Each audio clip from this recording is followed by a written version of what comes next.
Assalamualaikum warahmatullahi wabarakatuh, dan salam sejahtera untuk kita semua. Bersepeda merupakan salah satu bentuk olahraga yang memberikan banyak sekali manfaat. Bersepeda adalah aktivitas kardiovaskular yang bagus untuk jantung dan paru-paru kita. Selain itu, baik untuk kesehatan mental kita dan dapat meningkatkan mood kita jika dilakukan secara teratur dan dengan intensitas yang tepat.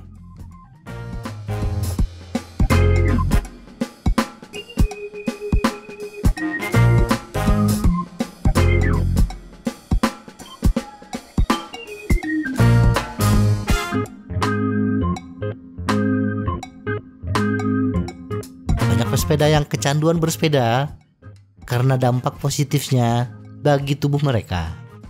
Beberapa pesepeda merasakan manfaat bersepeda, mampu menurunkan berat badan yang signifikan, sementara pesepeda yang lain merasakan bahwa bersepeda mampu membangun otot dan meningkatkan kebugaran tubuh mereka. Tak jarang dari kita setelah merasakan manfaat bersepeda yang bagus untuk kesehatan fisik dan mental kita, menjadi terobsesi untuk bersepeda setiap hari, bahkan dengan durasi yang lama. Nah, apakah bersepeda setiap hari itu baik atau buruk untuk kebugaran fisik kita dan kesehatan secara keseluruhan? Jawaban singkatnya, bersepeda setiap hari dengan durasi 15 hingga 20 menit sangat bermanfaat untuk kesehatan tubuh dan mental kita. Bersepeda secara teratur diketahui dapat mencegah penambahan berat badan, memperbaiki suasana hati, dan melawan depresi. Tetapi seperti halnya aktivitas yang lain, kebermanfaatan dari bersepeda setiap hari hanya akan kita rasakan bila kita melakukan aktivitas bersepeda dengan baik dan benar. Berikut ini beberapa faktor yang perlu dipertimbangkan saat bersepeda setiap hari. 1. Intensitas dan durasi. Jika kita ingin berkomitmen untuk bersepeda setiap hari, beberapa faktor terpenting yang perlu dipertimbangkan adalah intensitas dan durasi. Bersepeda setiap hari bermanfaat bagi tubuh seseorang jika dilakukan dengan benar dan dengan tingkat intensitas yang tepat. Bergantung pada kebutuhan tubuh kita, intensitas dan durasi bervariasi. Tingkat intensitas pesepeda profesional berbeda dengan pemula. Idealnya, dianjurkan bersepeda dengan menempuh jarak kurang lebih 15 km dengan kecepatan 20 hingga 25 km per jam setiap hari. Bersepeda dengan cara ini adalah tingkat intensitas dan durasi yang tepat untuk rata-rata pesepeda. Pesepeda profesional di satu sisi membutuhkan bersepeda dalam jarak 500 hingga 1000 km per minggu agar mereka dapat menstabilkan stamina dan membangun momentum. Tubuh mereka membutuhkan latihan bersepeda dengan intensitas tinggi dalam jarak jauh untuk menjaga energi mereka tetap tinggi.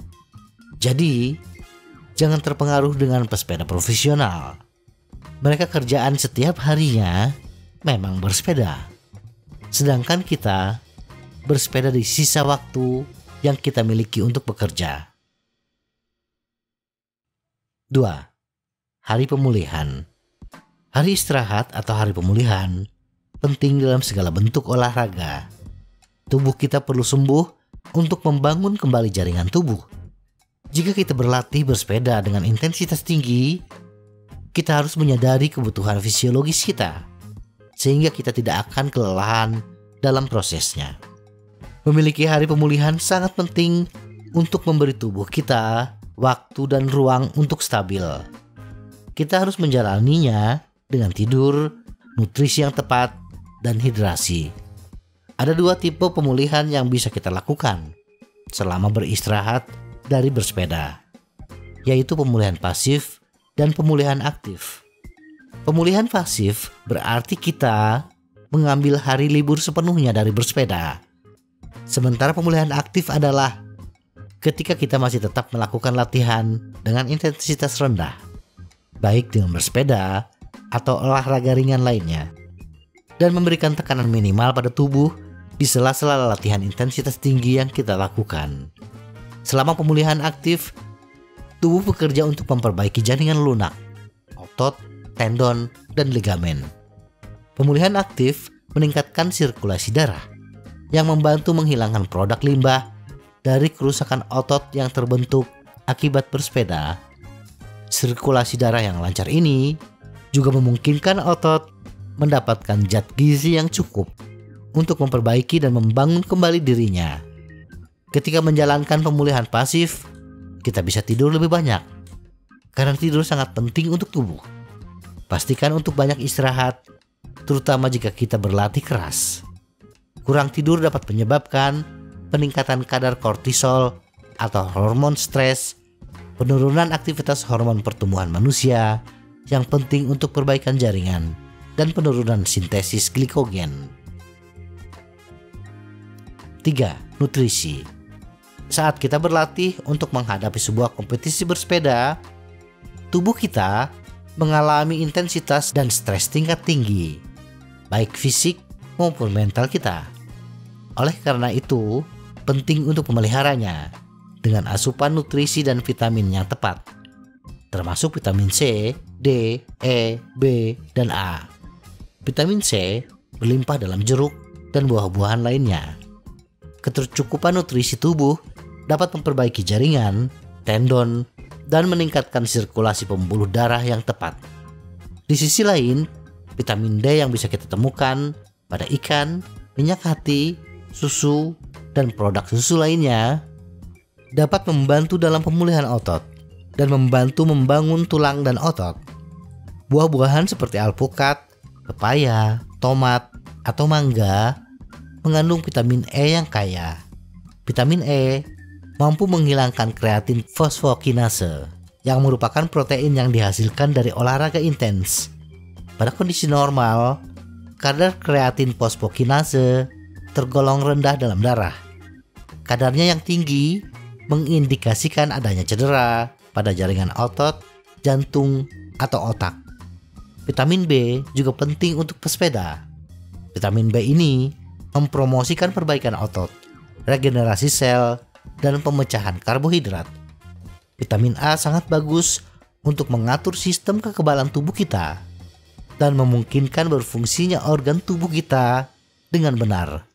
Kita bisa mendapatkan vitamin A dari daging, wortel, ikan, telur, susu, dan produk susu lainnya. 4. Hidrasi. Selain nutrisi yang tepat, hidrasi juga penting.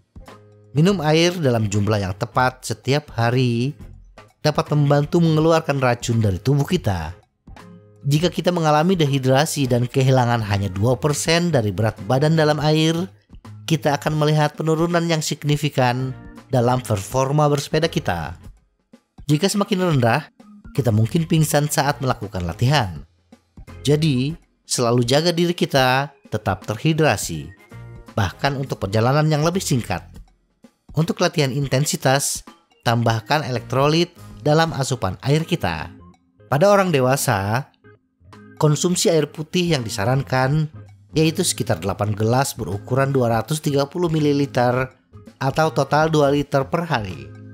Selain dari minuman, makanan juga dapat memberikan asupan cairan pada tubuh yaitu sekitar 20%. Dan ketika bersepeda, biasakan untuk minum dalam interval waktu 2 hingga 30 menit, 2 hingga 3 tegukan. Dan setelah bersepeda yang agak lama, 60 menit, atau keringat banyak keluar, maka kita harus minum minuman elektrolit yang mengandung natrium agar kadar natrium dalam darah kita tetap terjaga. 5. Tidur. Tidur juga penting untuk pemulihan tubuh. Dengan jumlah tidur yang tepat, terutama saat bersiap untuk perjalanan yang lebih lama, membuat kita lebih waspada dan berkonsentrasi. Tidur juga meningkatkan pemulihan otot dan meremajakan otak kita dalam prosesnya. Saat kita tidur, sebagian besar testosteron dan hormon pertumbuhan manusia akan dilepaskan dalam jumlah yang lebih banyak daripada fase lainnya dalam setiap siklus 24 jam. Selanjutnya, hormon stres kortisol menurun. Sel dan otot diperbaiki dan jantung serta sistem kardiovaskular kita mendapat kesempatan untuk beristirahat. Memang benar, belum ada bukti yang kuat seputar tidur yang terkait dengan kinerja olahraga. Tetapi penelitian pendahuluan menunjukkan bahwa kurang tidur juga dapat dikaitkan dengan atrofi otot yang dipercepat saat mengalami defisit kalori. Kesimpulan, apakah boleh bersepeda setiap hari? Ya, jawabannya adalah ya. Bersepeda menawarkan banyak manfaat bagi individu. Selain manfaat fisiologis bersepeda setiap hari, seperti membangun otot dan menjaga kebugaran tubuh, bersepeda juga berdampak positif bagi kesehatan mental kita. Kita lebih gembira dan suasana hati kita meningkat. Lebih dari itu, kita dapat mengembangkan keterampilan lain, seperti keterampilan navigasi, keterampilan komunikasi, dan keterampilan sosial. Tetapi untuk mendapatkan semua manfaat tersebut, ada syarat dan ketentuannya yang harus kita perhatikan. Semoga informasi ini bermanfaat.